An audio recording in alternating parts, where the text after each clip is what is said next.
వేముగోడు గ్రామంలో రైతు సేవా కేంద్రాన్ని వేముగోడు గ్రామంలో రైతు సేవా కేంద్రాన్ని వేముగోడు గ్రామంలో రైతు సేవా కేంద్రాన్ని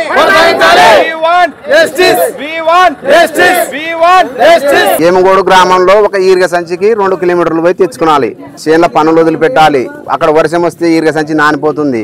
ఇత్తనంలో అడగడానికి పోతే ఒక్కొక్క రైతుకి పట్టించుకోవడం లేదు. ఇప్పుడు శనగ ఇత్తనం టైం అయిపోయింది. ఇత్తనాలు ఇప్పుడు వచ్చి మార్కెట్ నుండి వచ్చి అక్కడ చేరుతున్నాయి. ఆ ఇత్తనాలు టైం అయిపోయినాక ఎవరు తీసుకునగలరు? మాకు ముందు ఒక 10 దినాలు ముందర వచ్చిందంటే మేము ఇత్తనం వేసుకుంటుంటాం కదా. మార్కెట్ రేట్ ప్రకారం 6,600 పెట్టి కొన్నాం. ఇత్తనాలు పుంజుకున్నాక ఇత్తనాలు వస్తున్నాయి గవర్నమెంట్ సబ్సిడీలు. ఆ ఇత్తనాలు ఏం చేస్తారు వాళ్ళు? సబ్సిడీ వచ్చినాక తీసుకొని ఎక్కడ పెట్టాలనుకుంటారు వాళ్ళు ఇత్తనాలు అన్నట్లని? మాకు ముందే ఇచ్చింటే అది వేముగోడు గ్రామం, గోనెగండ్ల మండలం, కర్నూలు జిల్లా.